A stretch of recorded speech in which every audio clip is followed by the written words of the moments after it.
Afternoon, everybody. I'm Megan Castillo. I'm Town Hall's program manager. On behalf of Town Hall Seattle, the Mahogany Project, Real Change, and the Chief Seattle Club, it's my pleasure to welcome you today to today's live stream presentation of the Urban Poverty Forum with Ruth Anna Buffalo, Mandan, Hidatsa, and Arikara Nation, Robin Little Wing Sigo, Suquamish, and Fawn Sharp, Quinault. As we get underway, I would like to acknowledge that our institute stands on the unceded traditional territory of the Coast Salish people, particularly the Suquamish. We thank them for our continued use of the natural resources of their ancestral homeland. Thank you all for tuning in. Town Hall is proud to be a community-focused organization and a place where we can share and sustain ideas and creativity, even if it means we can't gather in person. I'd like to thank Ruth, Robin, and Fawn for appearing today to help make that possible. Town Hall will continue to produce virtual content this fall, and many of our past talks are available in video or podcast form on our digital media library. Town Hall is adding new events and podcasts every day. Upcoming programs include Michael Denzel Smith with R.O. Kwan on deciding who we want to be as a nation, Senator Sherrod Brown about 8 progressive senators who changed America, Leila Lalami with Viet Thanh Nguyen on feeling like conditional citizens as immigrants, and more. Town Hall and the nonprofit community at large have been put under significant strain due to the event cancellations and ever-changing landscape. We hope you will consider extending your generosity to help support us during this difficult time by making a donation by clicking on the donate button at the bottom of your screen or becoming a member. You can make a donation online or text Town Hall to 44321 to give. For viewers who want to watch this broadcast with closed captioning, we recommend viewing the stream via our YouTube page. To enable real-time closed captioning, click the CC button in the bottom right corner of the video player. The video will be available for rewatching immediately following tonight's broadcast. This afternoon's presentation will be about 2 hours, including Q&A.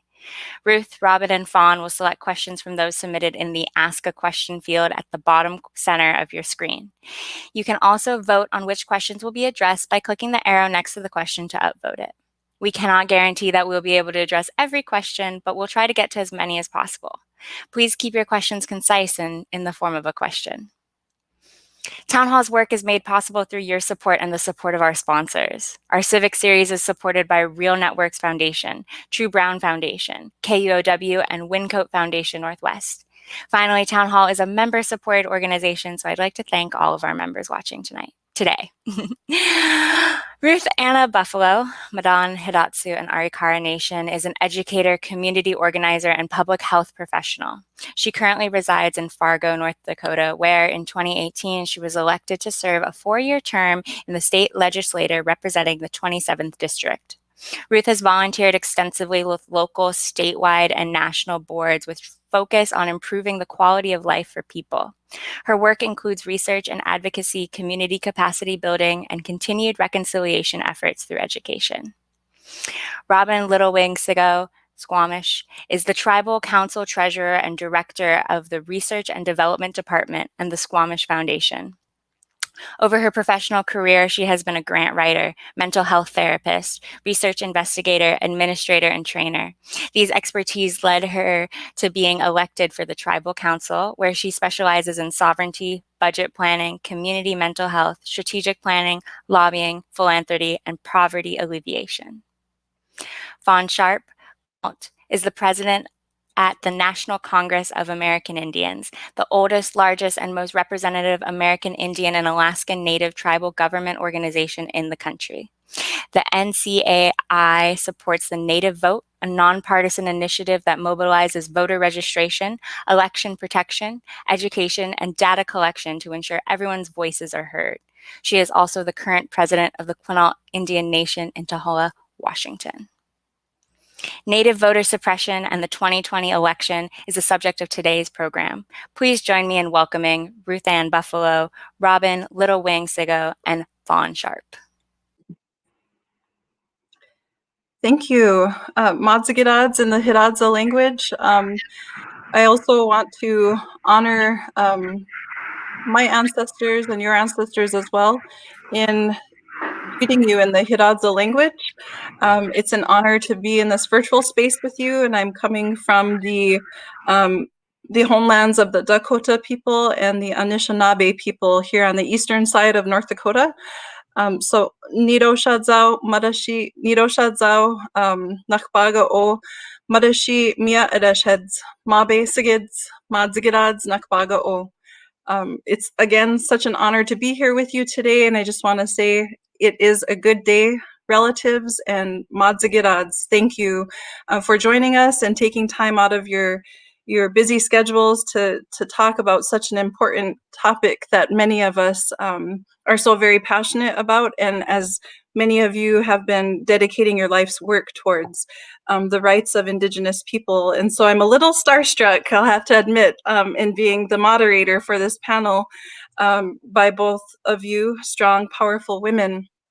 I also want to give acknowledgement to, first I'm gonna do a welcome on behalf of the Urban Poverty Forum before we jump right into our dialogue. So I want to make sure I'm following this protocol in a respectful way. So welcome to the 14th Annual Urban Poverty Forum.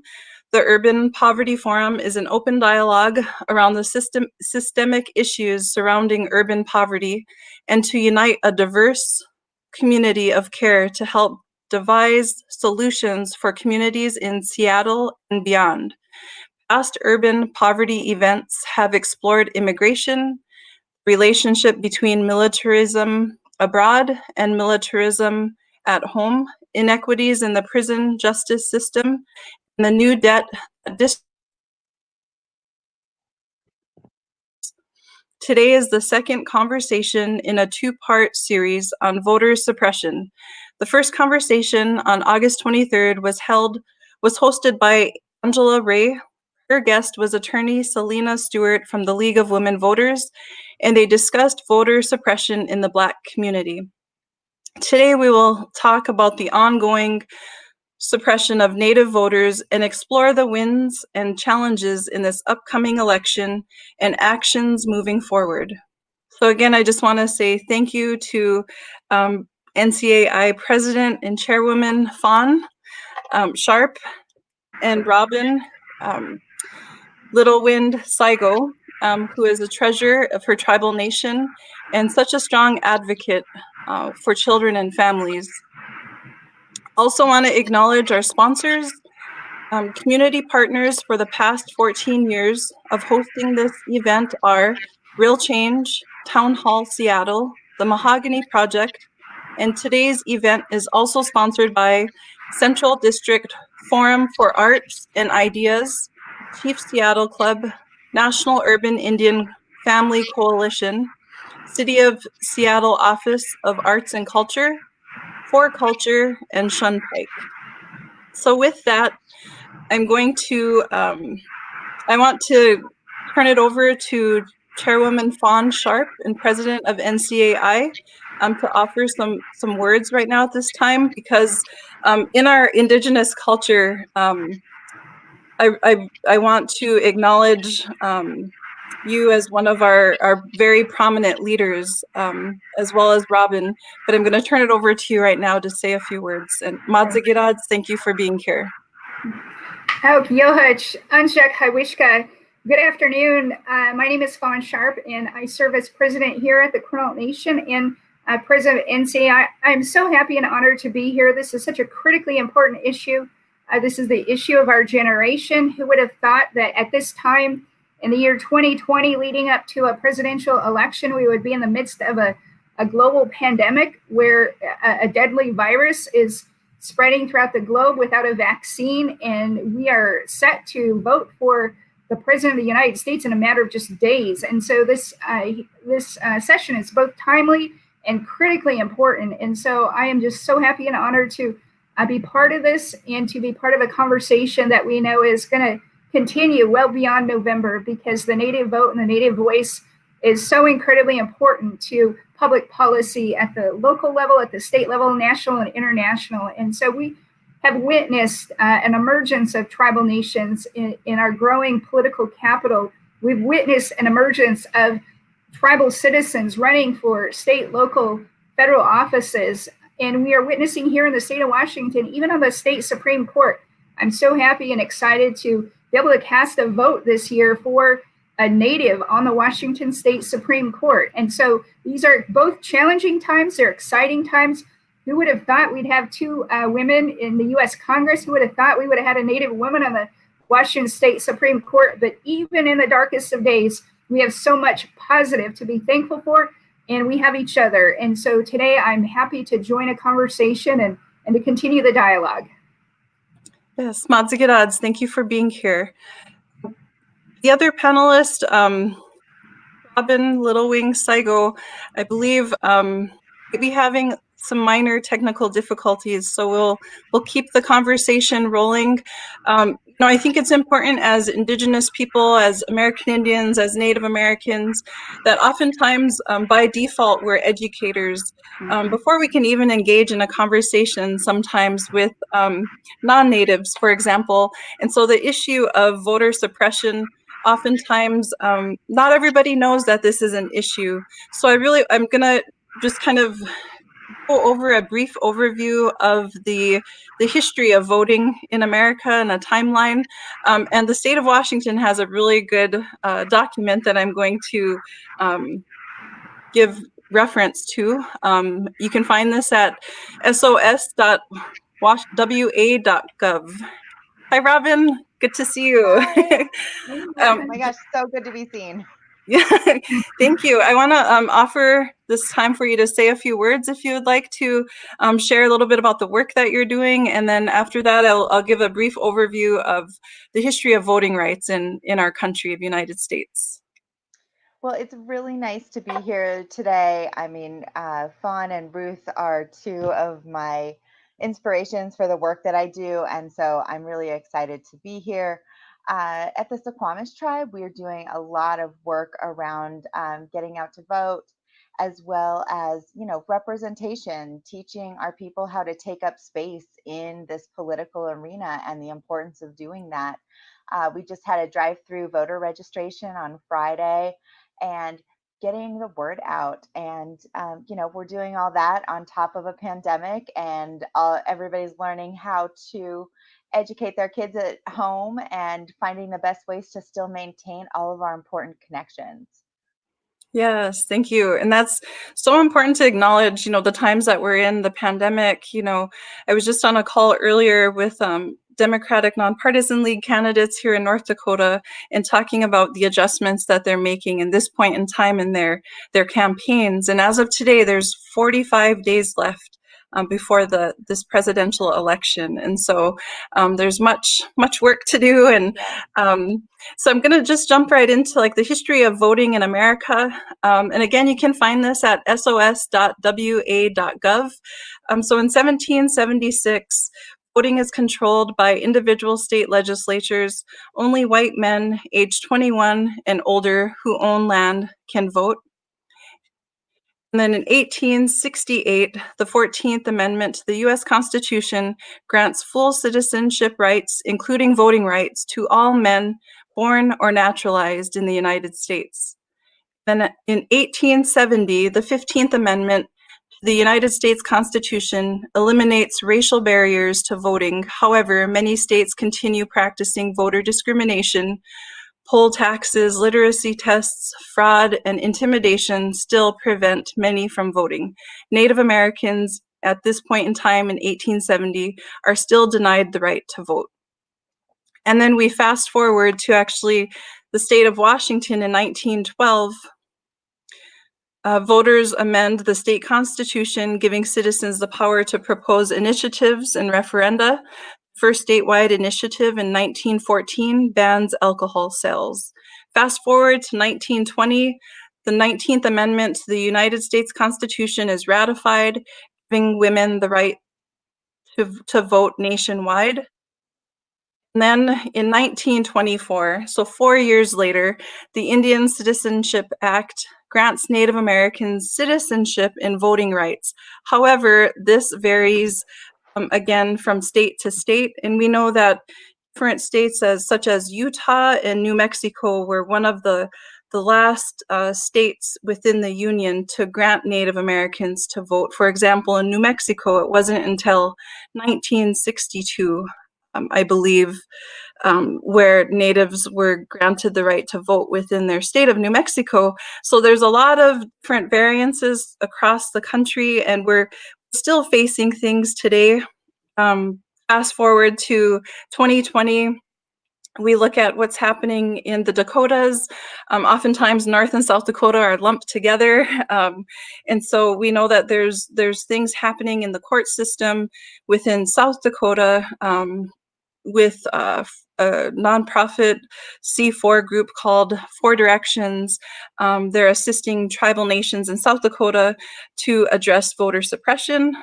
Also back in 2018, 2016, here in North Dakota, we faced a lot of challenges that actually led to filing in the court systems. And so there's a lot of moving parts that are happening, and then you add the complexity of a pandemic onto it. And so, but again, we're here, we're still here, we're thriving as peoples across this continent. So I want to see if you have anything to add to the voting history. You know, I think I'll just open the floor for you. I have my thoughts, but I want to hear from you both. Memory, and I think a lot of people don't really understand or realize that while natives were recognized with voting rights as early as 1924, it wasn't until within the last 60 years that we've all been able to vote. And I think it's always interesting to point out that even before we were U.S. citizens, our people were enlisting in the military to defend this country, even before we became citizens.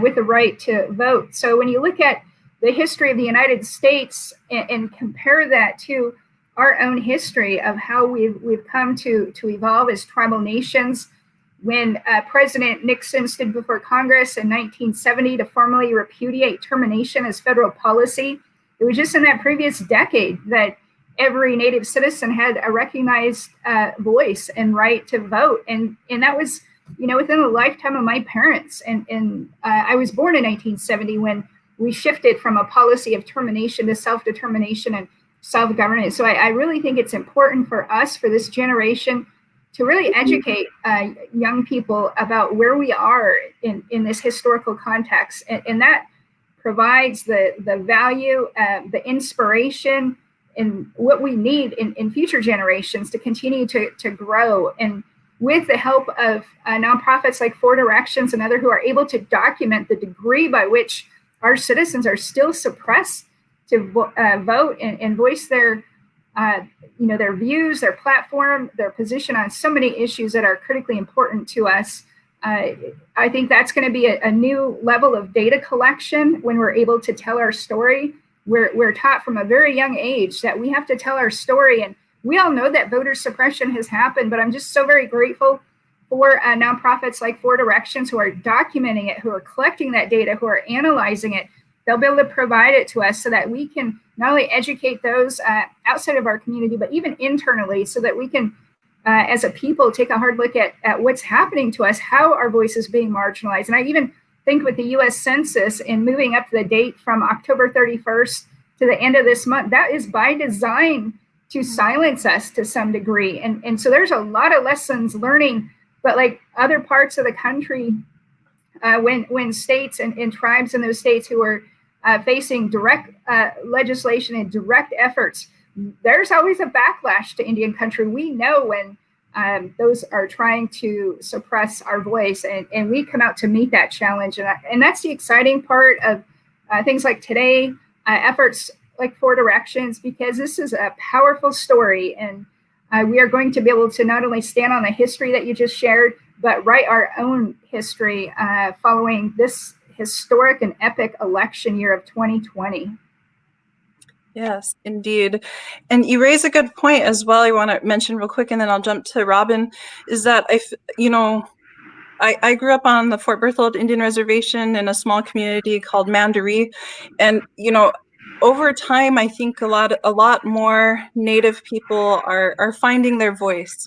Yes. And I think to that end, I think we're so used to taking things, taking mistreatment, I myself, I was born in 77, and it wasn't until a year later, like the American Indian Religious Freedom Act was enacted, and that had a huge impact on me when we look at the timeline of understanding the boarding school era and trauma and being free to be who we are, to practice our spirituality behind closed doors without hiding it or being underground. Or so I really am thankful too. I just want to echo your words, that we're standing up, we're finding our voices, and there's people that are out there who are being watchdogs and saying, wait a minute, this is not right. So I want to jump to you, Robin, and if you'd like to share some words.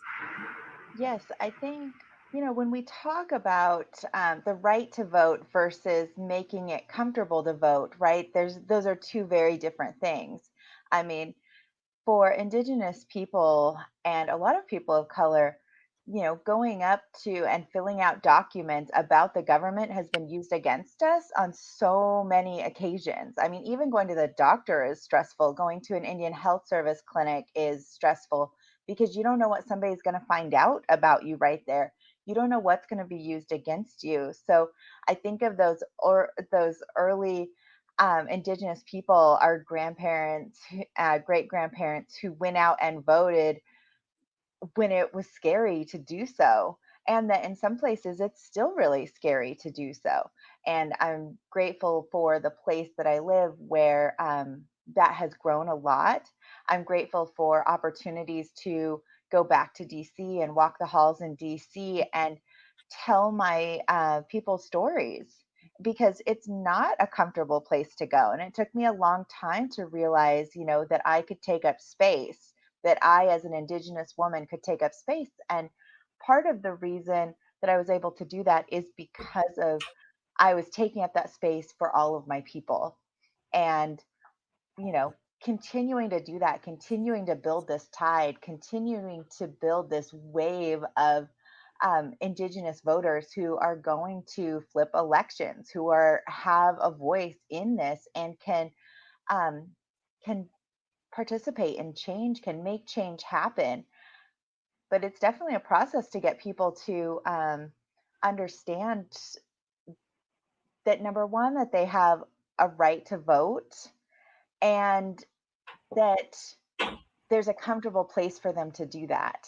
And I'm grateful that we have mail-in ballots here in Washington, that you don't have to pay for. You don't have to put a stamp on it or anything. There's drop boxes. We have one on the reservation. Those pieces that make it easier. It's still a process, though. How much can we reach out for people? How much can we help people get to this next level? And really ask people to participate in this democratic process that has been used against us since it got here. Yes, I agree. So within this program, we are going to screen two different clips from one that is called "The Right to Vote in North Dakota" by Public Square Media, and the other clip. And then after we show these clips, then we'll come back and have more discussion and conversation on that clip.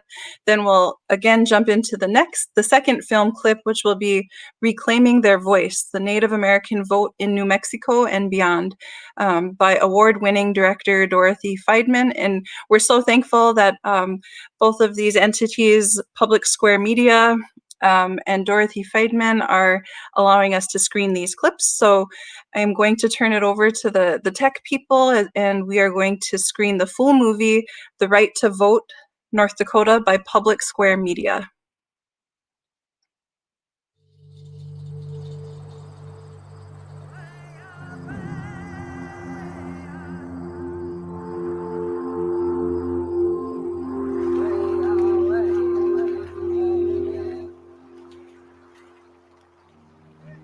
I'm a woman who loves the water, woman who stands by the water.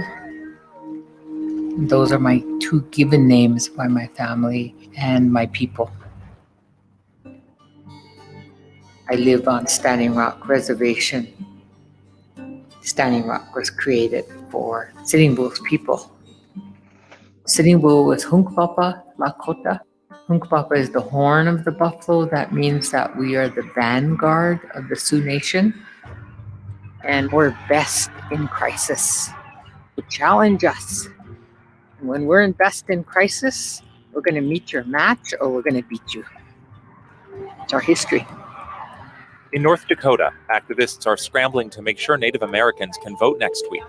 They are a key bloc for Democrats, but a recent U.S. Supreme Court ruling upheld the Republican legislature's changes to voter ID requirements. North Dakota voters now need street addresses, and many Native Americans don't have them. I think that the story really begins in 2011. Because in 2011 is when the legislature first considered a voter ID bill.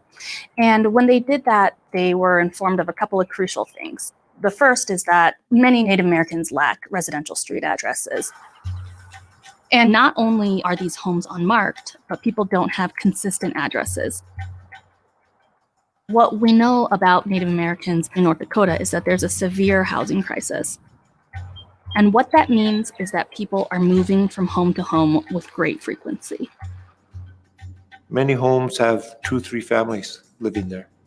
Most of those people in there will not have street addresses. I have a son that lives with me, and I have 4 grandchildren.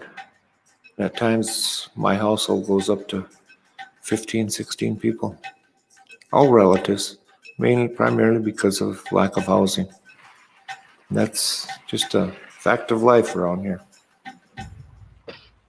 And so in 2011, on a widespread bipartisan basis, the legislature rejected the voter ID bill. They all had concerns about disenfranchisement. And then in 2012, Heidi Heitkamp was elected to Senate by an incredibly slim margin. Her win was widely credited to the Native American vote. The very next legislative session, the legislature ended up passing the voter ID bill. Final tally on House Bill 1332, the bill is passed. What that meant for Native Americans in North Dakota is that they were forced to have an ID that either they didn't possess or was lacking in the critical information of the residential street address. This, as expected, in 2014 had a widespread disenfranchising effect, meaning that the Native Americans were being widely turned away at the polls. And so in 2016, NAR filed a lawsuit alleging discrimination under the Constitution and Section 2 of the Voting Rights Act.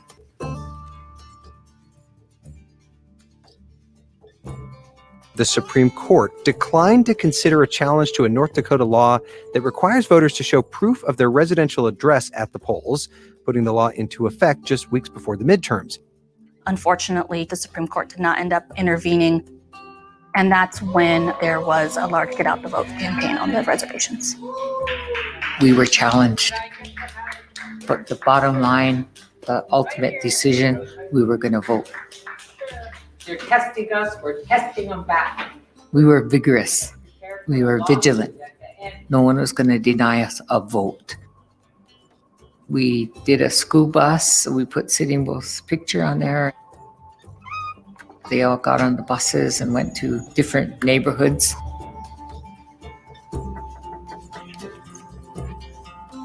It was exciting. It showed the movement, the action, the racing, the running, the rallying, and the momentum that our people gained. Tribal governments responded really strongly. They started issuing IDs for free, which is something that they typically can't afford to do. Within a couple of weeks, there was over 800 tribal IDs distributed to our tribal members. We made sure that those IDs had physical addresses on them so they could vote. The second question is, do you have a valid ID? This was a plan of action which the Standing Rock Sioux tribe and our allies had taken against the policies and the laws of the state of North Dakota. And we're going to mobilize our people like we've never mobilized before. We did it. We did an incredible job, and the people voted.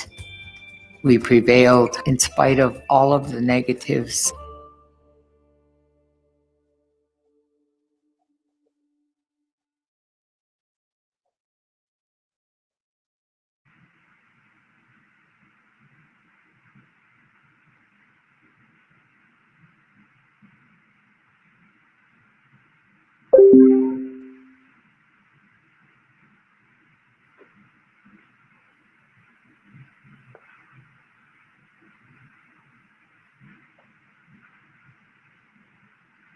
Hello?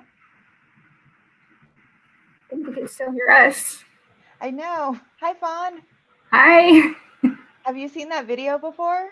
That was the first time I've seen it. Yeah, Yes. I haven't seen it before either. It was incredible to see all the work that they did.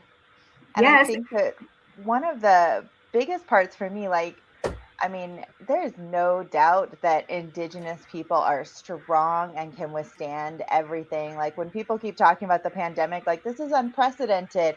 Yes. I'm like, this is not unprecedented. My people know this. We know this at a soul level.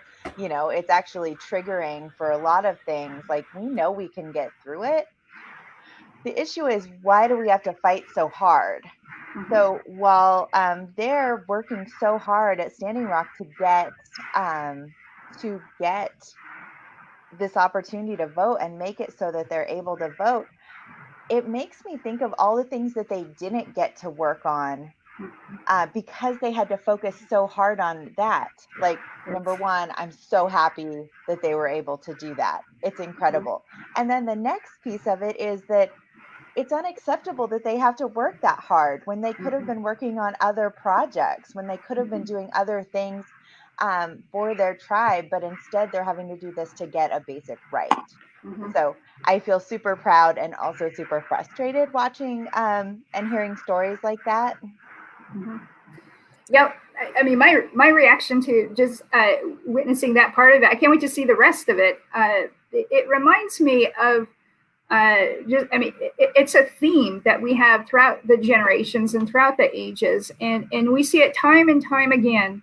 When we as a people are confronted with challenges, we don't just wither away in fire like paper. No, we come together, we galvanize, we solidify like steel. And so anytime we're confronted with challenges like this, whether it's a pandemic, whether it's going into this election, I can't help but think of a timeless mantra that Indian country is not only going to meet those challenges, we're going to come together to unify. We rise above the negativity, the political, the environmental landscape, everything that's on fire, literally on fire at this moment. But we stand on our timeless values and principles. And we know when others are out to in any way, shape, or form, marginalize us, oppress us, or attack us. And when those direct things like that happen, yes, we do come together. It's like a lightning rod.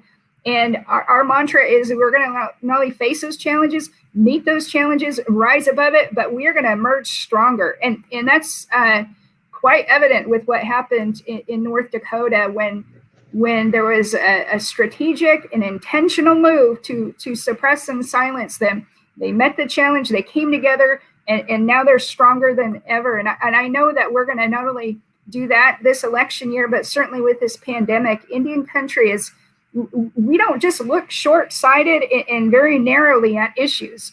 We look long-term and broadly. Excuse me. So that's my reaction to that 5 minutes. It's exciting, and I can't wait to see the rest of it. So thank you for sharing that. Yes, I just want to add to echo your comments as well.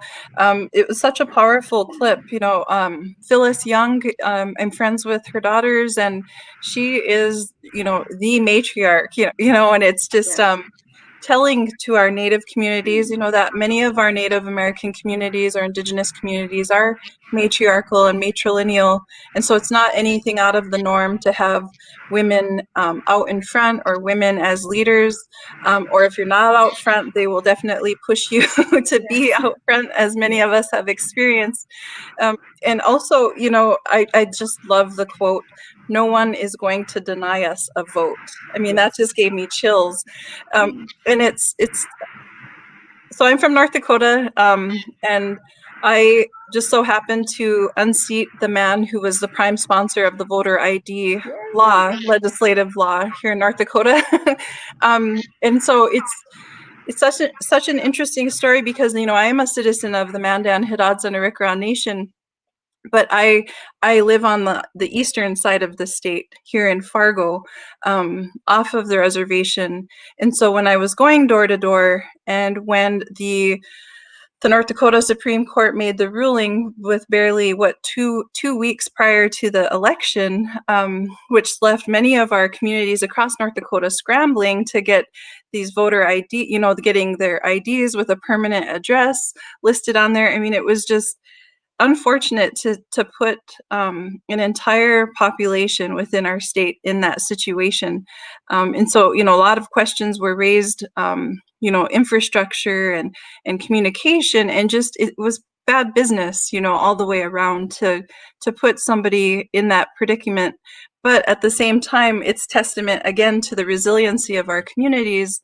I had the opportunity to participate and provide testimony at a congressional hearing held the spring of 2019 in Standing Rock. And one of the congressional members asked the question to one of the tribal council members for Standing Rock.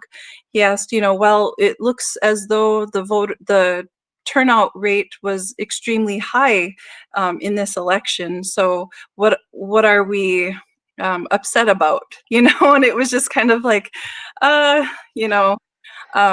so there's that. But also, again, the resiliency, that's, testament of our communities, and how we do rally together and do unite when, we're up against the wall. And so, again, it's not to say we love being in crisis, we want to be proactive and work further upstream and get to the root causes, but when called upon, or it's yes, very testament to who we are as a people to show up strongly, to fight for future generations. So we do have more time to discuss the issue at hand.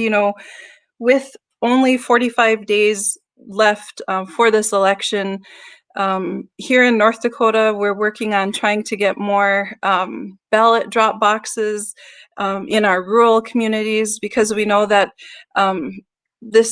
the issue with the permanent address not only affected tribal communities, but also rural communities as well. And so what are your thoughts in Washington as far as preparation for this upcoming election, the efforts that are happening on the ground, and what can people be doing right now from where they're at as they listen in on this conversation? Yes, I would suggest, the first thing and the thing that we are actively doing here at Quinault is to get as many registered to vote as possible. Right now, based on the data that I've received, we have 1 in 3 natives are not registered to vote at this point. That's a pretty significant number. And when you look at the 2016 election, I just saw some research in preparation for today's session, and I found that in Michigan in 2016, the margin was 0.3%. The number of natives that were not registered to vote in 2016 was 100,000, 4 times the margin that could have made the difference in Michigan. So that goes to show how critically important it is to ensure everyone within your community is registered. Those votes, each and every vote matters and counts when these races are so close, and they're decisive in some places like that. And so when you look at the vast numbers of Native citizens who aren't registered to vote in key states, it is so important. And so I would strongly encourage everyone who's watching to make sure that within your inner and outer circle within your nation, you're in touch with people, you're helping mobilize to get each and every vote registered and counted. Yes, I agree. The census, like you mentioned earlier, too, is so important for funding. It could even mean an additional congressional seat, yes. More representation. So yes, thank you for sharing. Robin, turn it over to you. Right. I think one of the things, like why it's been really important for me to vote, was because my dad was very politically active and talked about the importance of voting since I was really young. Like I remember watching the returns with him, every November, working on elections and on local and state and tribal and federal elections, and having that And so when we talk about what to do, I think it's always talking to your kids about it, talking to your family members, especially now with, as you said, 45 more days until, was it 45? Yes. 45 more days. 45 more days. 45 more days to get a 46th president. Oh, was I not supposed to say that? Anyway, I am really feeling like, we need to talk about the importance of doing it, because so often people feel disenfranchised from the process. And if you're a therapist friend of mine was calling it doom scrolling on Facebook or social media, and you just start reading it, and sometimes it really does get you down. And as somebody who is a politician, I can understand that, but I also think it's important for us to share the voice that there are those of us who are politicians who are working so hard to change, the course of the way things have been going, and that we can't do that without people being willing to vote and take that risk, because it does feel like a risk for some people. And so come out, vote for somebody, talk to somebody. I know I've been really excited about the number of non-native people who are interested in who the tribe is endorsing every year. Like several people, like we do it for, we do a lot of endorsements now, and tribal members are really excited to see that, and non-tribal members too. They're like, what is important for the tribe? We live here, we live near your land, we live on your land. What is it that we can do? And that changes a lot of things. That changes the way people think, and who we get in. Yes, you raise a good. All of these are such good, rich points. It brings to mind candidate forums. Just kind of, we are coming upon our primary election in the Mandan, Hidatsa, and Arikara Nation, and I know it varies by tribe to tribe. But as a citizen of the MHA Nation, even though I live in Fargo, I can still cast my vote in the primary and general election for my tribal nation, but I just have to be there. I have to make it back and be there in person. So our primary is this Tuesday, and I'll be making my way back across the state to Mandaree to cast my vote. And it brings to mind so many of the I don't want to say, a lot of our relatives who have passed on, who were strong advocates for us. I remember one of my late uncles who actually served on our tribal business council years ago, but he, no matter where he was, he married a lady from Lower Brule and lived his adult life in South Dakota, but would always just traveled everywhere and was always very engaged in our tribal politics. And so I think that's one thing that we have as Indigenous people, is that I think we're pretty well accustomed to tribal elections, participating. And that's one thing I remember trying to find ways to educate my tribal peers and family, even immediate family, when we ran for office in 2016 in North Dakota. There were 3 of us Native Americans who ran in a statewide race. I ran for insurance commissioner, and the other 2 ran for U.S. Congress and Public Service Commission, and both of them are from Standing Rock. But that was one interesting conversation that we came up across a lot, was trying to encourage our family members to participate in a state election. And I think it's such second nature almost. And I don't want to paint all of us with a broad stroke and saying that everybody participates in their tribal elections, because I know voter turnout rate is still pretty low, but there's still that conversation of letting people know that we do have to participate in all of the elections in every level of government, because every level of government makes decisions on our behalf that does impact tribal sovereignty. But I know I'm preaching to the choir there and sharing that, but I just wanted to mention that it's so important that we participate in every election. And so I want to stay on schedule, and the next film that we're going to review is the Reclaiming Their Voice, the Native American Vote in New Mexico and Beyond, by award-winning director Dorothy Fademan.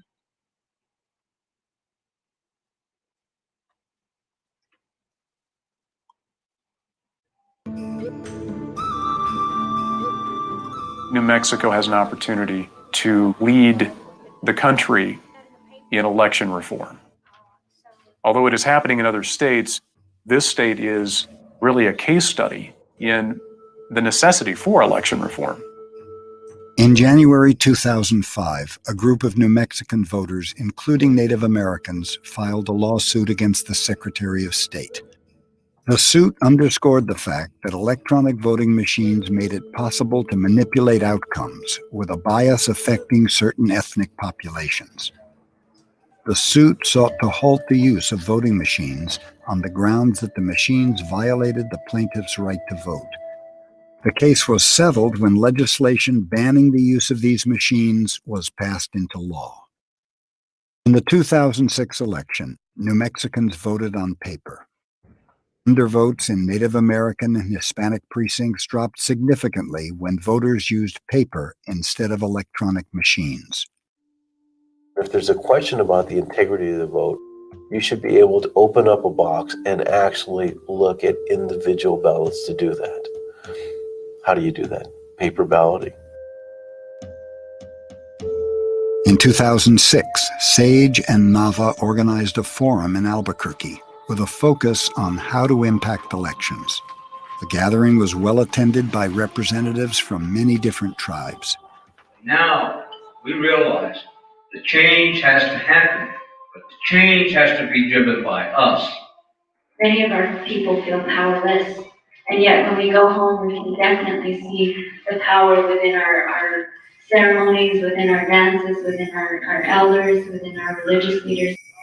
I've seen a lot of young kids really starting to grasp for traditional cultures and languages. The people of Laguna were able to use the power within their own community to move forward and create change. Looking back at those problems encountered back in 2004 is basically the reason Laguna has become so committed. And when you've worked so hard at pulling these people out and actually getting them to register, you know, what do you say? We're so disturbed by what transpired on that day that we made our complaints known and the various agencies began to investigate. It became clear that there had been many illegalities, including violations of the Voting Rights Act. The federal government came in because of the disenfranchisement, because of the undervote, and said, you have got to set up a process to make sure that this tribe of Pueblo is included in the voting process. And that plan included the hiring of voting rights coordinators by the county clerk. The voting rights coordinator's job includes visiting communities to educate voters and training bilingual people to work at the polls. If we have the early voting happening at the reservations, it's going to be easier to have the necessary interpreter there. In 2004, there were 42 early voting sites in the state of New Mexico. Not a single one was at a Pueblo. We drafted a law that says that the clerks will be required to have early voting locations if requested by a tribe. Early voting on Pueblo lands would mean that American Indians could vote before Election Day right in the community where they live, and not at a voting site miles away. The law passed. What happened at Laguna highlighted a problem that then made us realize we'll be able to show those voters who got turned away, your vote is important. And because of what happened, we've tried to make things better. What Lagunas have now done is take an issue that affected them and turned it into something that will benefit all Native Americans who are living in remote areas when it comes time to vote. Native Americans are finally learning how the political process works. And when you see that well-oiled campaign machine, it is just totally awesome. Until Native Americans became active in the political process, they were ignored in the policymaking process. They are now active in the political process, and they're starting to be paid attention to in the policy arena. You got committed people, you have people who volunteer, who give of their time, and who have a great passion that this thing this political process of how it works. I am going to be a voice. I want to be a decision maker. We actually have the tools. We've developed them over the years that we've been in the struggle, and we're passing them on to young people. We're going to teach our young people how to carry this work forth. It's not unusual for a person in religious leadership, or even those of us who are now elders, to say to our family members, you know,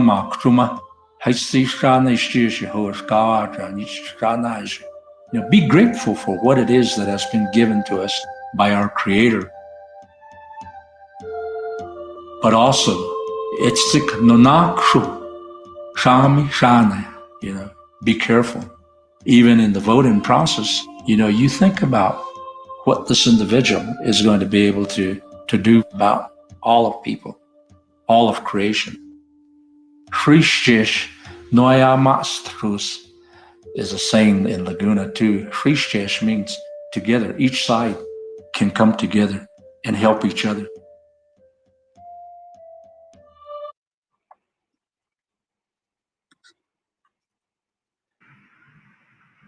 That was another powerful clip. What are your thoughts on the, the differences that we see across Indian country or Turtle Island in terms of rural challenges that our rural communities face and challenges that our urban communities face? Like I live in Fargo and it's considered urban, even though I still believe North Dakota is very rural, but by population size. And in Fargo, we have, unfortunately, a very large homeless population. And we also have an overrepresentation of Native Americans within our homeless population here in Fargo. And then another layer of complexity is within our criminal justice system. We're disproportionately overrepresented in every level of jail system as well. And also to put a plug in there that oftentimes people don't know that they can actually vote if you are off probation, or they say, off of papers that you can vote, but that information is not readily available, I believe, just like information on the electoral and legislative process, I wish was more of a household conversation in our communities. So I'll turn it over to you for your thoughts on the film and also just the different challenges that we face across Indian country. Yes, I'll start by just reacting to the film. There was a theme in that clip, and it was about getting to, there's a spiritual dimension to our work. And when you do look at a candidate and you do look at issues, we are but a voice that is representative in our area. For example, I'm the voice of 3,000 Quinault citizens that live and exist today. But in my work, I also have to honor Quinault citizens that have come before me, tribal leaders that have come before me, as well as honor future generations of Quinaults yet to be born. And so when one comes to public service, it is a very sacred and honored thing. And I think it's important for our generation at this point to recognize how sacred of a moment this really is in this place and time, going into the 2020 election with all the civil and racial unrest that's happened throughout this year, and even in the years leading up to 2020. There's a reason for that. And I've been telling folks from my perspective, there's everything that we're seeing, these apocalyptic challenges facing our generation, whether it's climate change, whether it's a pandemic, whether it's everything that we're witnessing in the political landscape of this country. These are apocalyptic times. And as terrible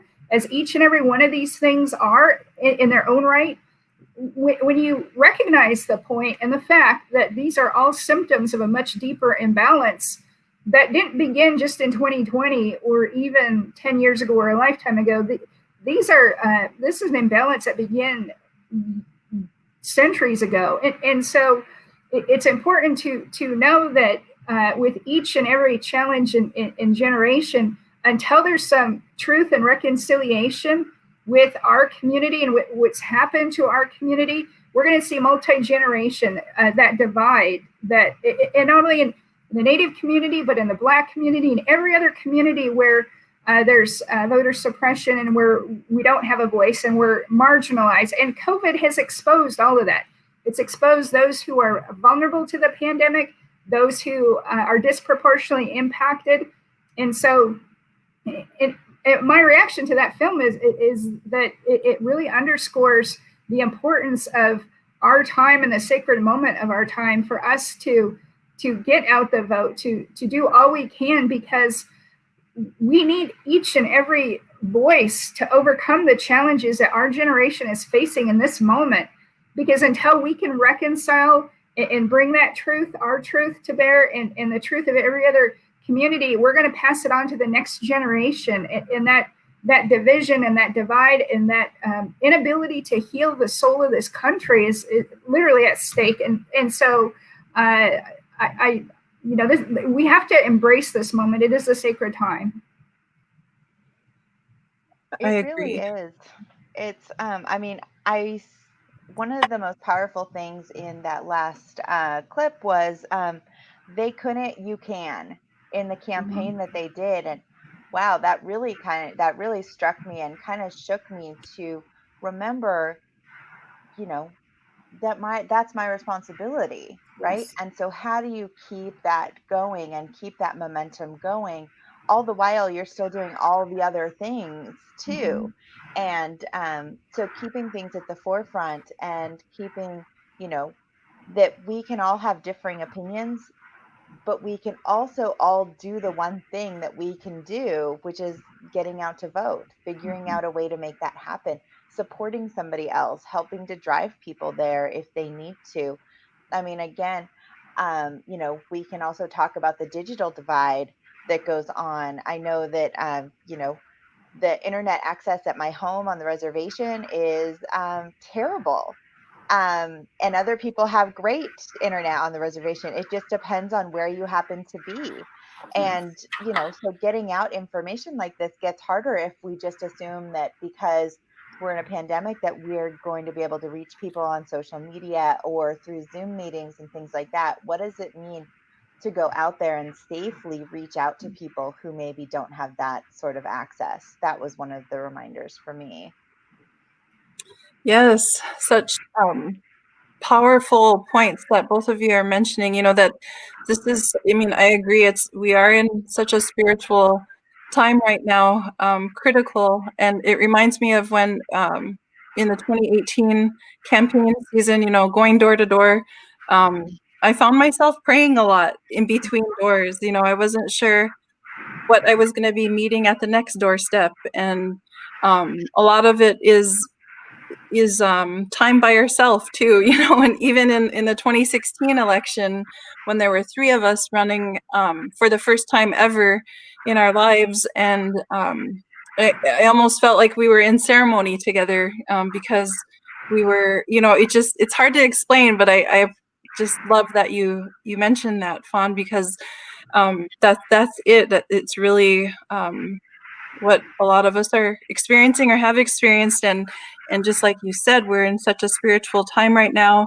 And how do we protect future generations? How do we protect our communities? How do we because we are the original caretakers of these lands, and it is our responsibility to protect each other and our lands, and so, and the visitors within these lands, so protecting others. And I really believe that voting is one way to do that. And so, yeah, I'm just really thankful for this conversation. It's very, very rich and very powerful, and we have the power within us to do something, right? We can do something, even if it's, visiting with a family member who hasn't voted yet. For example, in 2016, a lot of my older first cousins, it was their very first time voting ever, and they found laughing too, because they were like, what did Ruthanna get me into? I went to the wrong polling location, you know, and things like that. So I mean, I know they were nervous, scared at the same time, but you know, there's our native humor again that's kind of helps soothe and heal us in uncomfortable situations. And you mentioned a really good point, you know, that the truth and healing has to happen first and foremost. And I completely agree. I feel that at times as a country, we're going to continue to spin our wheels until we can actually get to the heart of the truth of these lands, of our history. And so I just I don't want to take up too much more airtime, so I'm going to turn it back over to you, and we'll continue this conversation on what other things come to mind from the clip, or again, what we can be doing to help our relatives get ready with only 45 days left in this election. So yeah, I'll just open the floor for more conversation. Yeah. Oh, go ahead, Robin. Yeah. Well, I was going to say that, I mean, you bring up a really good point, Ruth, that, you know, your cousins, that it was some of their first time voting, and they came out because they saw an opportunity to vote for an Indigenous person that they knew, and having that representation is huge.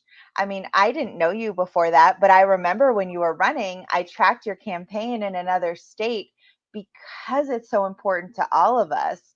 And, you know, when Deb Haaland and Sharice Davids won and were sworn in this year, I mean, that was a win for all of Indian country. Right. And, you know, we all turned up there in DC to watch them get sworn in because we all worked so hard for that. And that's what those votes do, is that they can change things so that we get people that are really representing us. That I thank you for doing the work you're doing, because you're representing me, because I don't get to see a lot of people that look like me who are making these decisions. And so when I do, it's so important. I mean, we've all had the experience of walking through Washington, D.C. and being the only one that looks like us, being the one that's taking up space, women and men who are wearing regalia. I mean, that's a really big thing to see that, to carry with us when we go to those spaces. And I mean, the power in that, and I agree with what you were both saying about this being spiritual work that we're doing. And I'm excited for what comes next. I'm inspired by what and who we've seen elected this year, and you know, more, please. How do we keep doing more? Yes. Thank you for your words, Ruth, because I love these conversations, because it really makes you think deeper, broader, and really look to your heart and conscience and soul.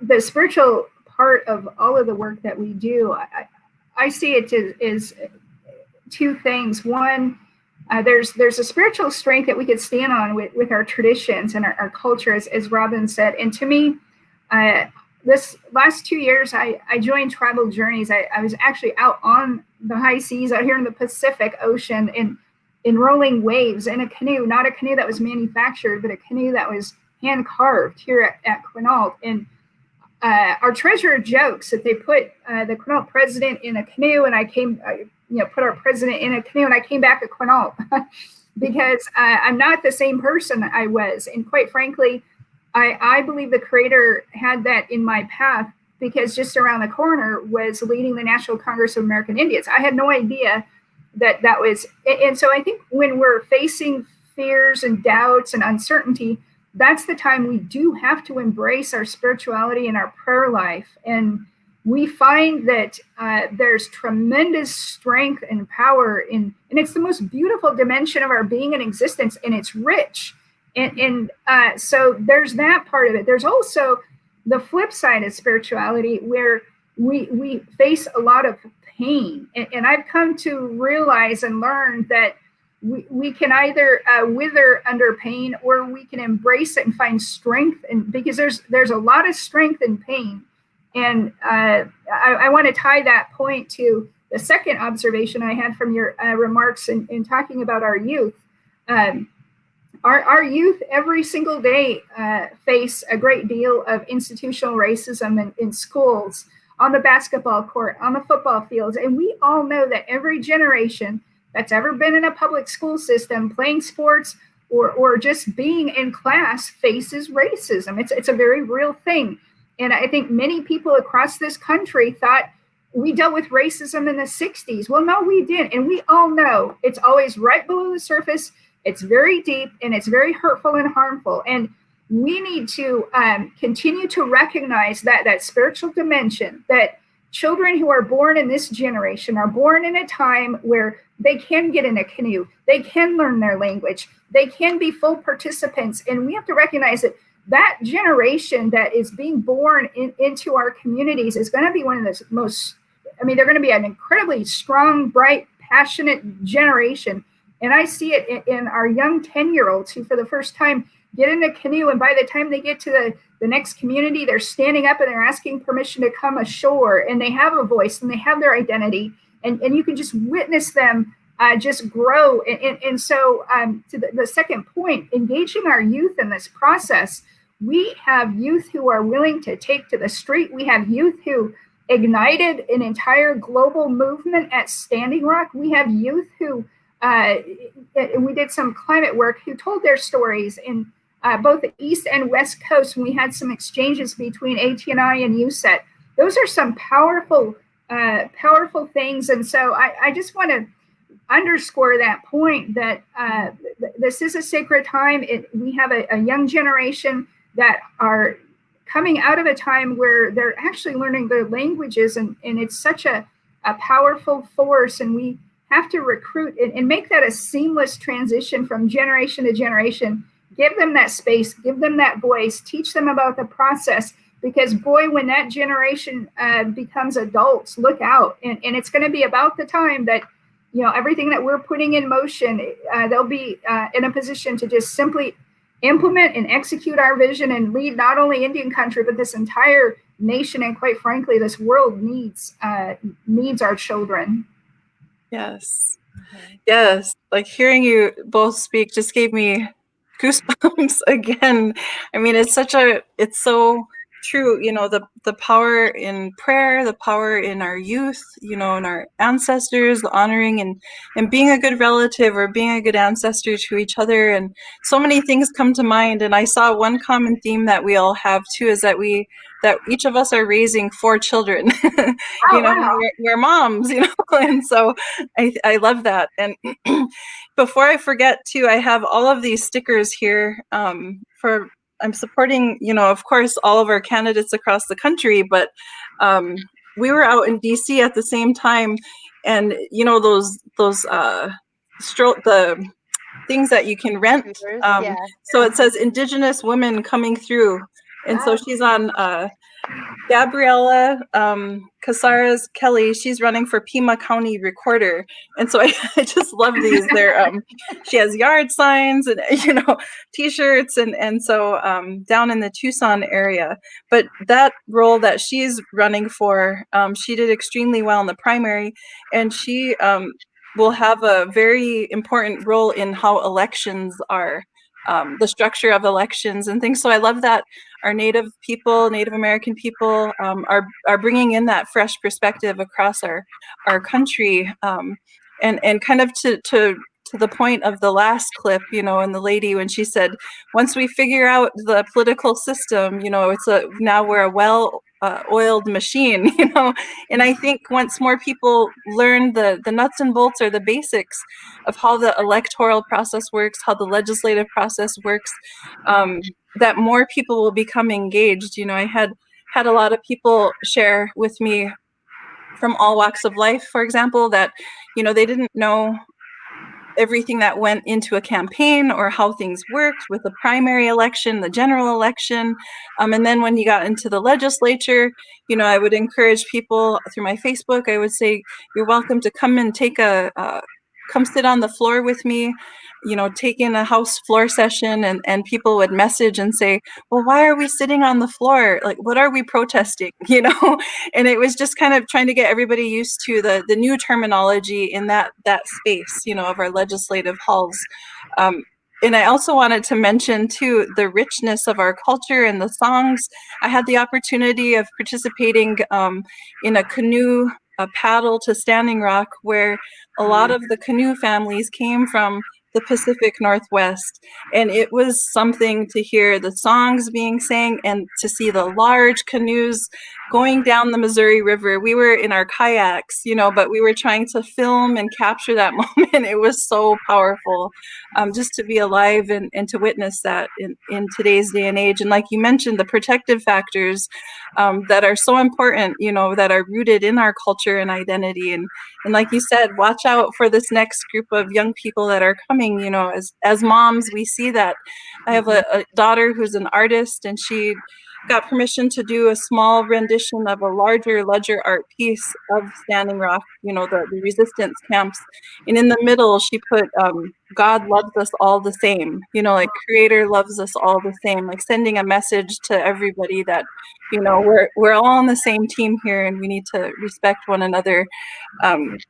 So thank you so much. This is a very rich conversation, and I really appreciate everybody's insight. We have about 10 minutes before we go into Q&A. So if there's other things that you would like to share that we might have missed so far in trying to help our viewers, get ready to find ways to get the Native vote out. We only have 45 days for this upcoming election. Go ahead, Robin. One of the things Yes, that go ahead. one of the things, and Fawn, I'd be interested to hear what you have to say also, is that, it's been an interesting process to see candidates, actually non-Native candidates, coming to the tribes for endorsements, and that it's a way to outreach to other voters. And I remember when people first started doing it, my dad was on tribal council at the time, and they actually told that candidate, they're like, I don't know, our endorsement might lose you more votes than it actually gains you. This was in the 1980s. The tribe had no money to help politically endorse anybody or financially endorse anybody. But, the fact that people kept coming, and now that's gotten to a point where they do want the endorsement from tribes, and that, I think that having that process where they're actually coming to the tribes means that people, means they're recognizing our power in there. Unfortunately, a lot of that power comes from the need for money, and that we are able to, through our economic enterprises, that we are able to donate to, not from our economic enterprises, but because of our own economic development opportunities, we're able to donate. So we're able to participate at a higher level because of that. And it's unfortunate that that's the case, but that is the case, that in this system, money really does make a difference. And so when we can be working on all facets of this process, where we can endorse candidates, when we can meet them and really hold them accountable to those issues that are important for tribes. I mean, you look at things like the domestic violence against Indian women. I mean, the reason that we can hold them accountable is because we go and walk those halls, because we go and donate to candidates who put that at the top of their issues. And so I want to make sure that there is a reminder that, if you're out there and you're somebody who can afford to, support Indigenous candidates, support Indigenous people, or non-Native candidates who support Indigenous issues, those parts are really important.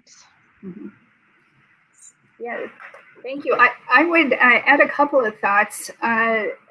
Yes, having that access and having that opportunity to come face to face with not only candidates, but as we lobby, I think it's so important to really solidify our platform when we go to do these things, because it's gaining access, but it's also negotiating once we gain access, negotiating our issues from a position of strength. And the louder we can raise and elevate and unleash the voice of Indian country, the more effective we are. And we saw that in VAWA. And so I'm just so happy with the work that is being done in the data collection area, in analysis, and the ability for us to effectively tell our stories.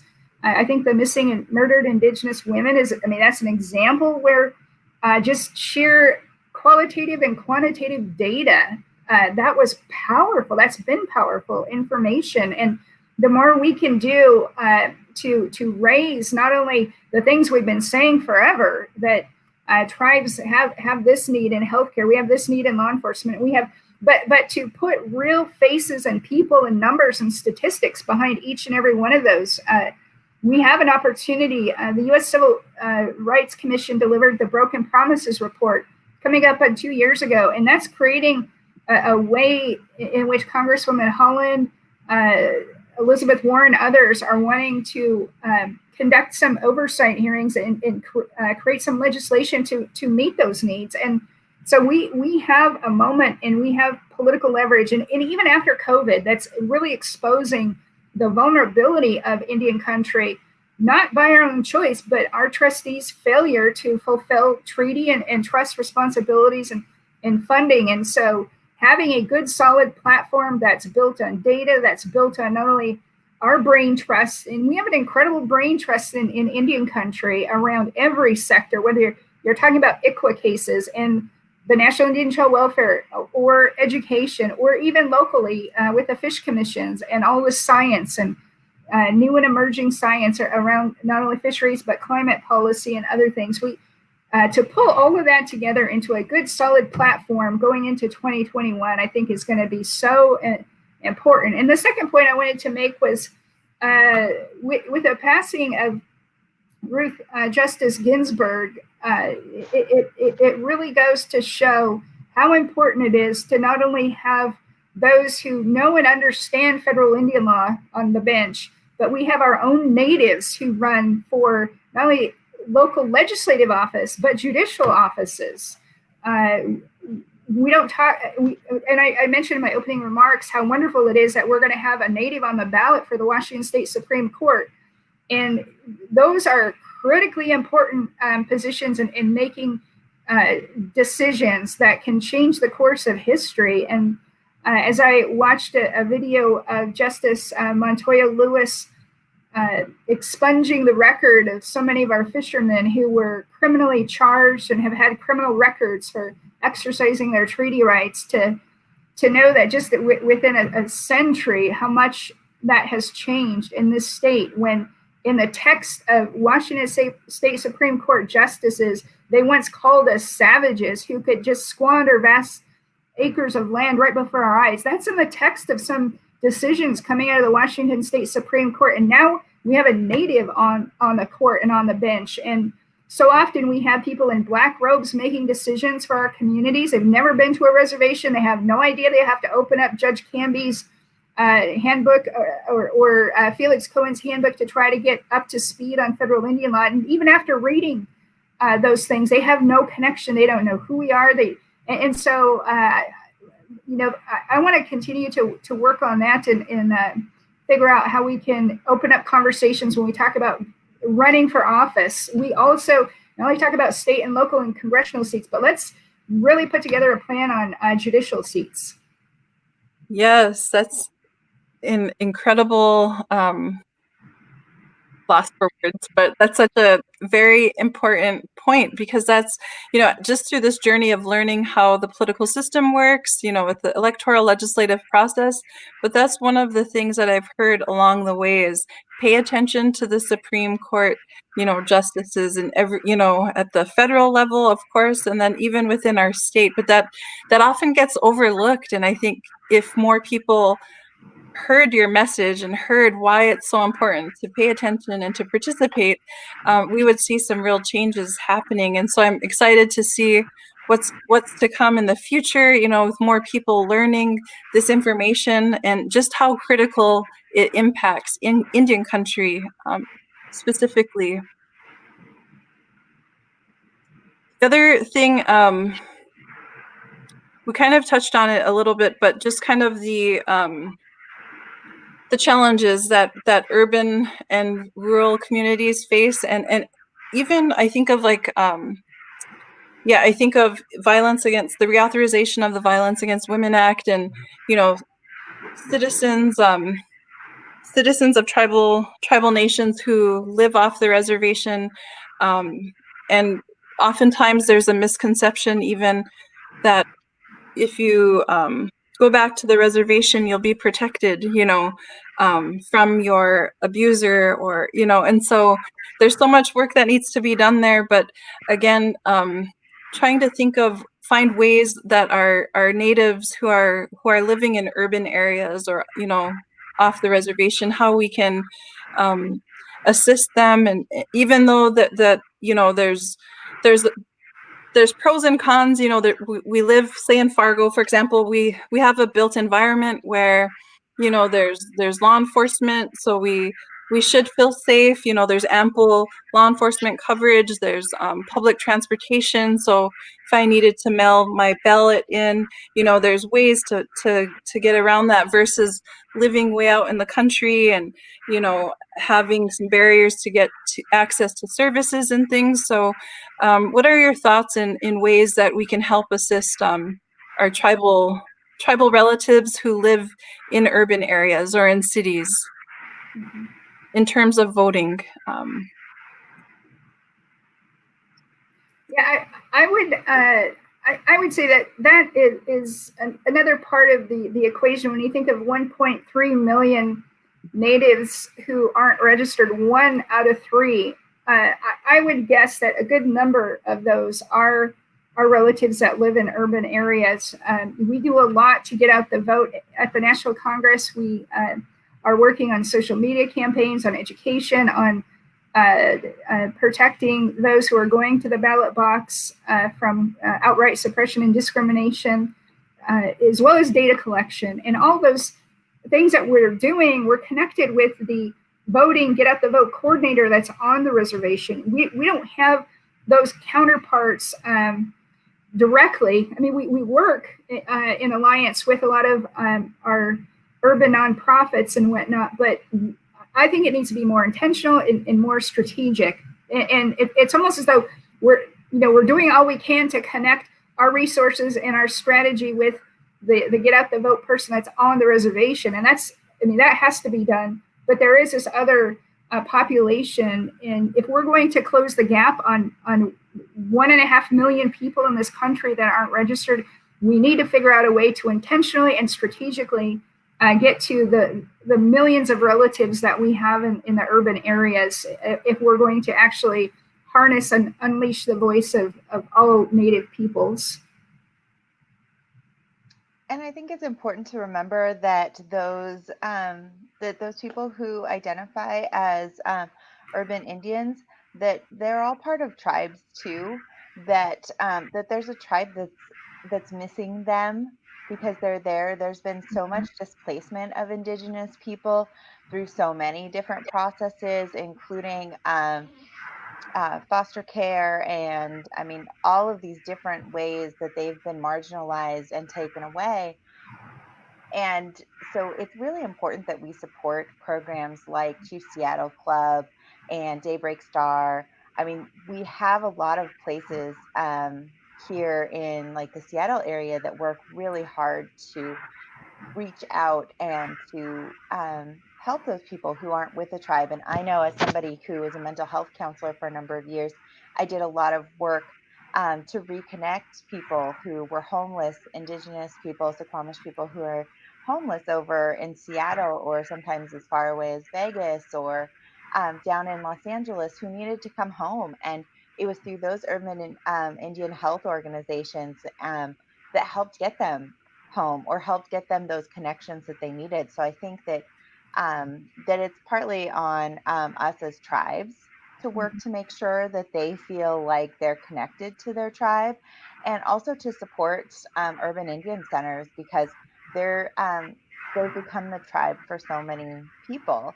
And getting out to vote, I mean, putting things like this together, this changes things. This changes lives. They're doing important work there, and I can't thank them enough.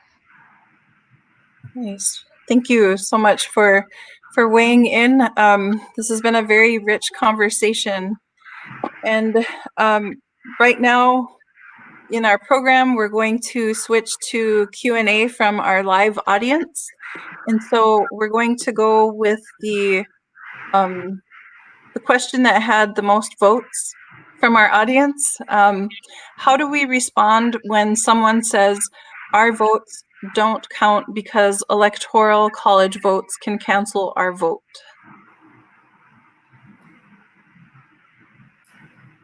I would reply to that by saying, and respond by saying, I mean, every vote does count. Every vote does demonstrate the will and the voice of the people. And while there are institutional challenges and barriers in this country, that the mere act of getting out to vote, to state our voice in our position is part of that story that we're telling. And it would be a horrible narrative if years from now you continue to look at the underrepresentation and the lack of voice that Natives had by choosing not to participate because of a symptom of apathy. And I get it, and I understand it. And when I talk to people, I always encourage young people. I love meeting with young people about resist the temptation to become apathetic, resist the temptation to become divisive,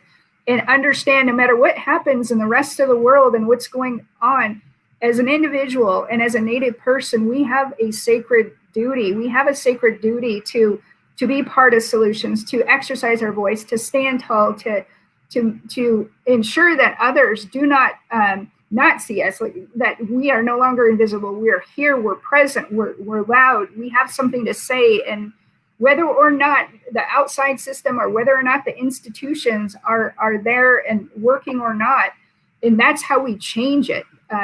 That's exactly how we begin to change things. And so that's how I would respond.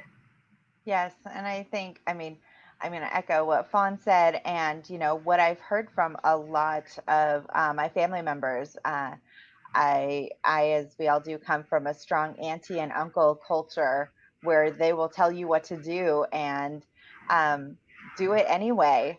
Like, I might feel apathetic about this, my vote might not count.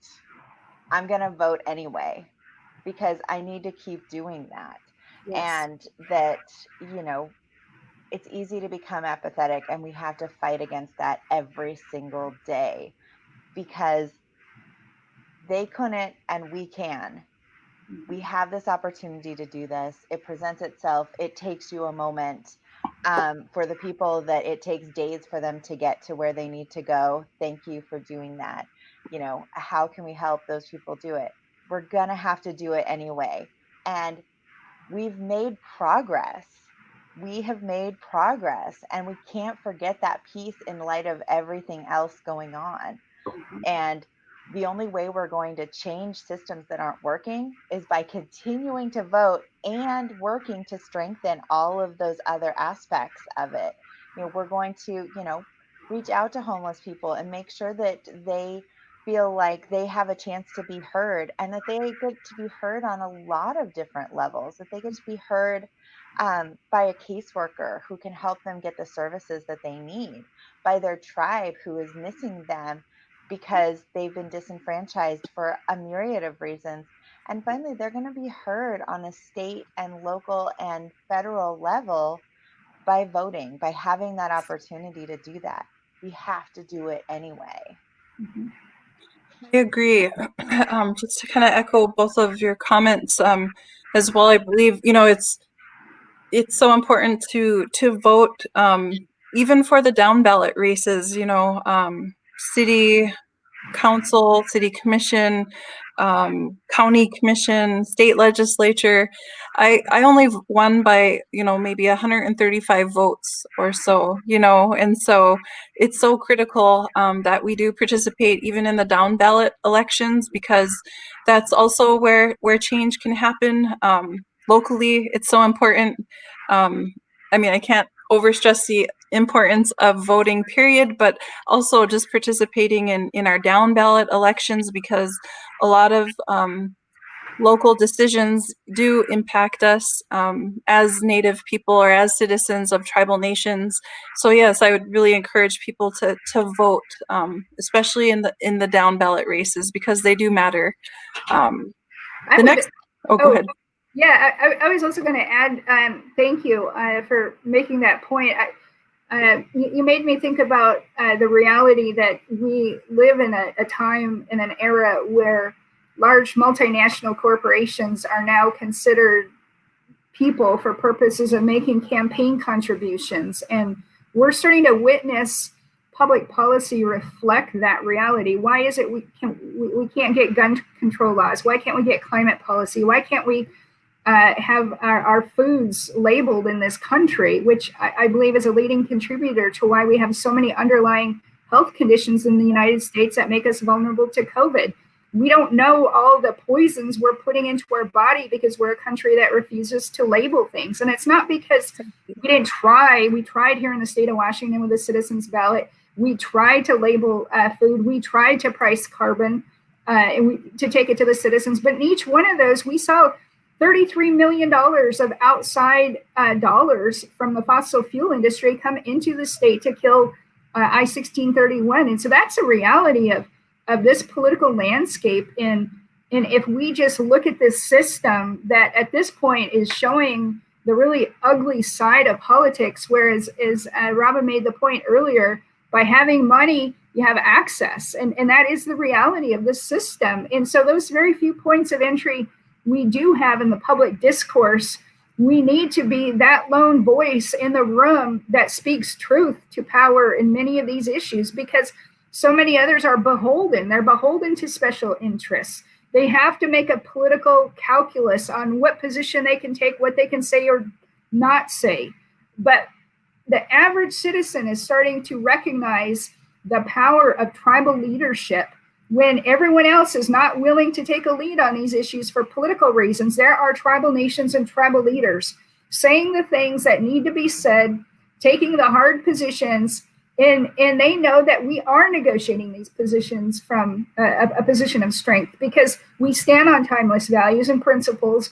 We're advocating what's right. We're not beholden to all these other interests. And so that in and of itself is a reason for us to continue to be engaged, because I couldn't imagine a world without our voice. Just think of what Washington State would look like right now if it was not for tribal nations and many of those who've gone before us who were beaten and jailed and continuing to fight to do those things. And now the average citizen understands treaties are the last line of defense to so many of the things that are happening in this day and age. Yeah. Mic drop. Yeah. Thank you so much. Okay, I'm going to jump into another question here. A lot of good questions. How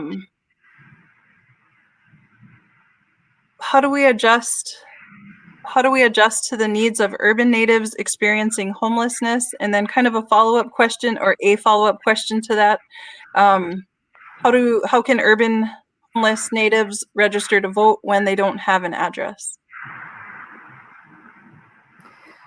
I would say with regard to homelessness, whether it's in our community or any community across the country, I attended a Dr. Martin Luther King Jr. event in Los Angeles here. It was a vacation, but I have a cousin who she's Quinault. She went to USC on a track scholarship and never came home, and now she's very involved. She's on the Indian Commission in Los Angeles, and we went to this event, and I didn't realize, I mean, the tens of thousands of people who are homeless, and we didn't see that. And in my mind, it's a symptom of this other part of the economic divide in this country. It's another part of a country that is becoming beholden to $2 and special interests. And when you look at, they say if you look at a national budget, that reflects your values. When you look at the national budget of this country and the trillions of dollars in tax breaks to billionaires, And you look at what we have available for health and social services and mental health, even when lives are lost and people are at stake.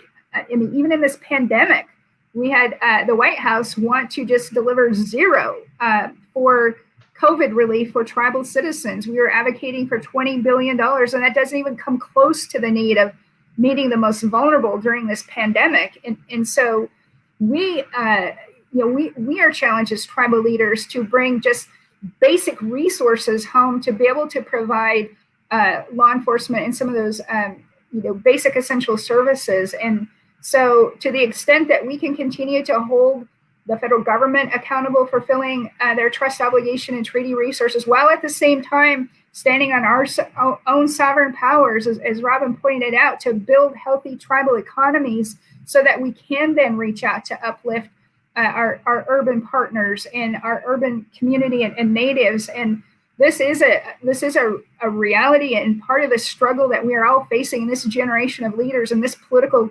landscape. But I think just continuing to be there to support, whether it is reaching out tribe by tribe to know and understand your citizens. I know here at Quinault, we're starting to collect a lot of data on, and technology can do that now. I've had a number of Zoom calls with our citizens, and they're all over the country. We did a small business grant when we found the insurance industry was denying claims for small businesses. We provided that relief to our small business owners. And so we convened a Zoom call, and we had over 60 people on that Zoom call from all over Quinaults who were in different parts of the state. And so those are things, embracing technology, continuing to financially support our partners, both inside and outside of Indian country. I've come to find that there are nonprofits that are trying to figure out how can we connect with tribal nations when we have a certain population. And so we do have to be much more intentional about that. And I would add that we can, I would encourage people to reach out to the Chief Seattle Club at chiefseattleclub.org. They do an excellent job of making sure that homeless Indigenous people are able to access, how to vote, and helping with getting IDs and things like that. I'd also like to mention the National Urban Indian Family Coalition, which also has done a lot of outreach in terms of voting and also with the census. And so both of those organizations can help with that. Unfortunately, I am not an expert when it comes to homeless, getting people registered to vote. National Urban Indian Family Coalition is one, and then definitely chiefseattleclub.org is another. Right, and I'll just add to that too, that Native Americans experiencing homelessness or other barriers that affect their access to the vote, to be able to vote, that acknowledging the intersection of barriers and voter suppression, is being addressed by the groups that you mentioned. And also, for example, at Chief Seattle Club, their mission is to provide a sacred space to nurture, affirm, and renew the spirit of urban Native people. And that is why it's important to them to ensure that their clients and our Native relatives also feel empowered and have access to civic engagement. Native people are just about 1% of the population in King County, but 15% of the homeless population, making it the largest disproportionate rate of homelessness. And that, we know that homelessness and suppression of a community's voice go hand in hand. We know that Native people were not homeless before 1492, and that homelessness is specifically a colonized creation that goes hand in hand with destruction of democracy. And then again, in Seattle, clients at the Chief Seattle Club can use the Chief Seattle Club address for their address, and they can register to vote that way. They can also register to vote online without an ID. And again, I'm so thankful for the good work that all of you are doing, in helping our homeless relatives feel empowered despite the poor trust relationship with our governments and every level of government. And you can register to vote even in Seattle if you are homeless or don't have a fixed address. You can use the address of somewhere you spend a lot of time. like at a day center or a night shelter, or even if there's a specific intersection in front of a library or food bank, you can also use that address. I'm going to jump to maybe one more question. A lot of good questions there. Let's see. One on reconciliation. What do we do about the powers that oppose inclusion of our voices, who may not wish to see reckoning and reconciliation? Yes, thank you. I really appreciate that question. Shortly after I got elected at NCI, well, that week after, I was really challenged with, where do I start? I mean, I knew I had a vision and an agenda going in, and a lot of it related to sovereignty, treaty rights, et cetera. But then, you start to recognize, how do we respond in those things that are going to happen and emerge? None of us knew what was around the corner.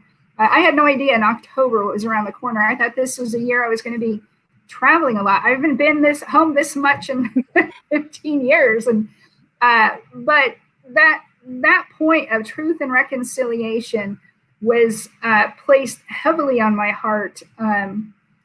Not only going into this office, but a number of years ago, I had a bit of a conflict with our governor on carbon tax and carbon fee during our initiative. And the governor invited tribal leaders to the mansion to talk about a proposed climate bill. And at the time, the Culvert case was being appealed. We found out the week before going into that meeting, and I challenged the governor at that time. I said, we should not be in a mansion to talk about the most important public policy issue facing our generation over a 50-minute lunch.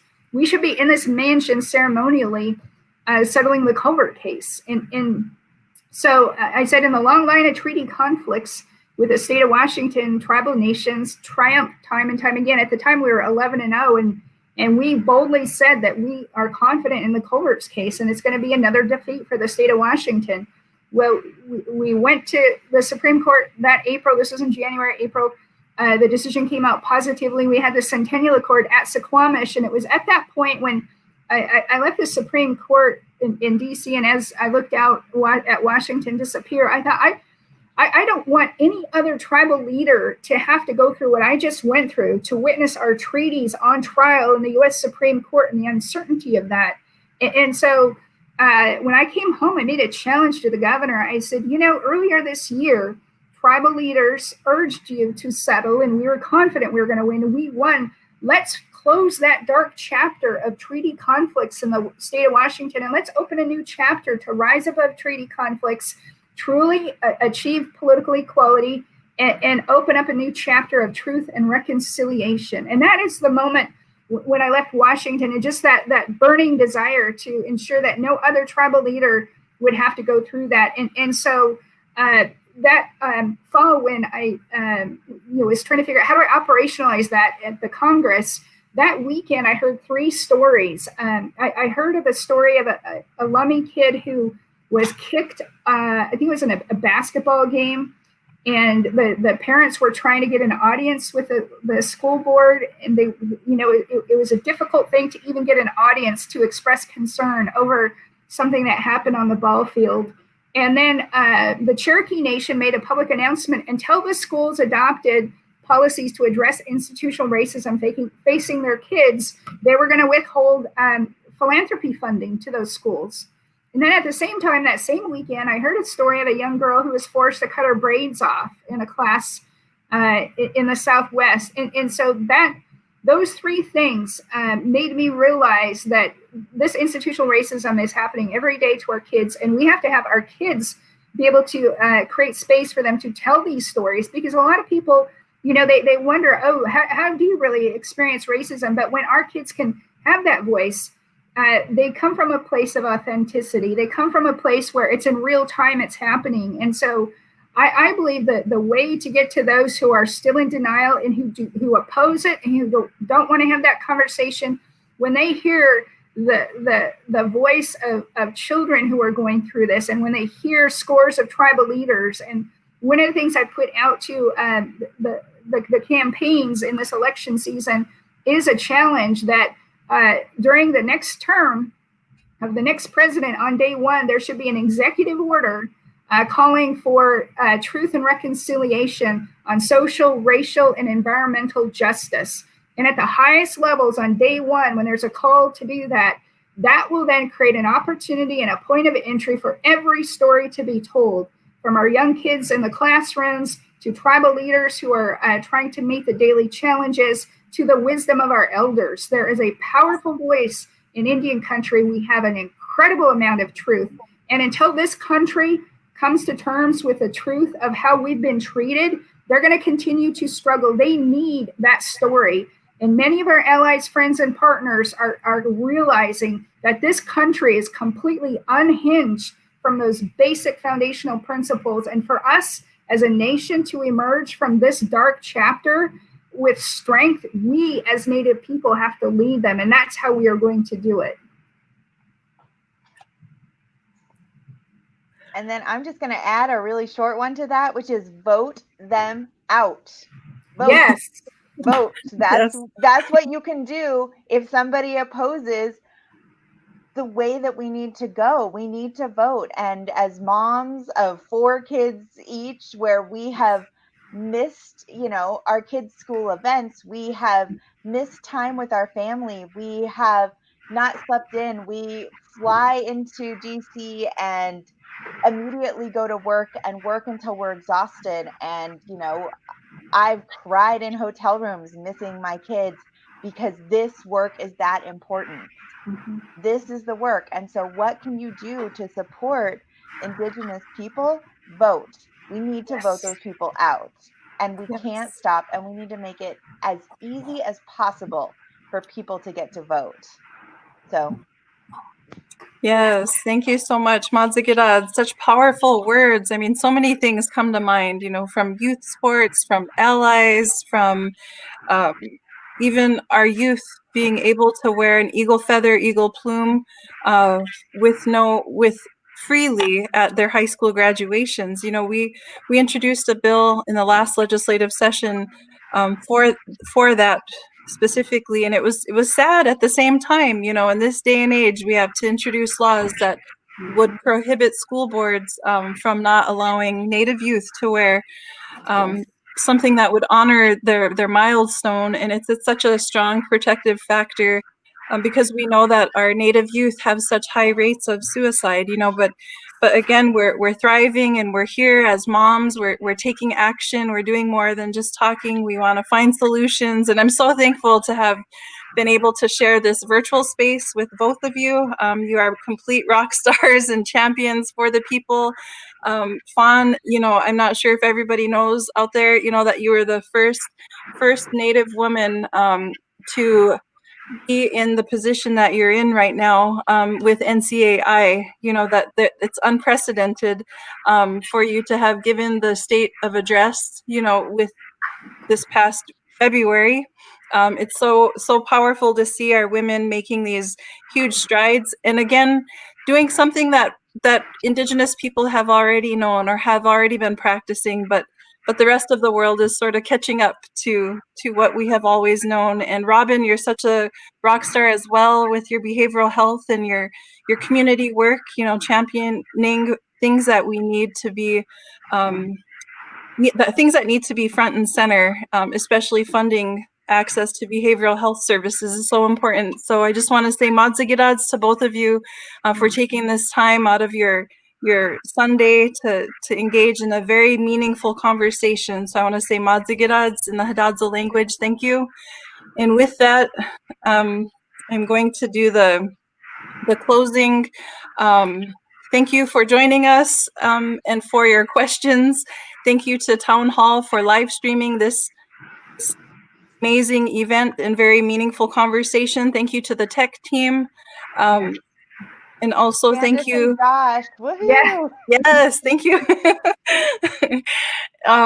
Also, thank you to the sponsors, Real Change, Town Hall Seattle, the Mahogany Project, Central District Forum, Arts and Ideas, Chief Seattle Club, National Urban Indian Family Coalition, City of Seattle Office of Arts and Culture, For Culture, Shunpike, and thanks to Public Square Media and Concentric Media. You can view these films and others on the Public Square Media and Concentric Media websites.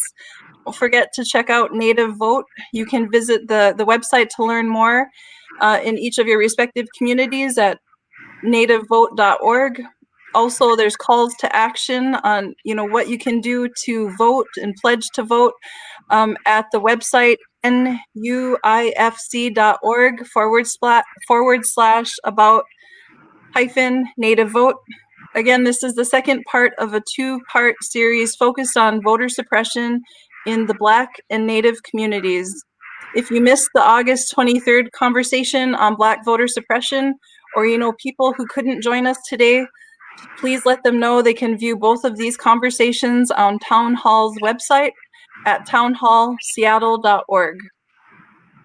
So with that, again, thank you, and Madzigidads. Thank you.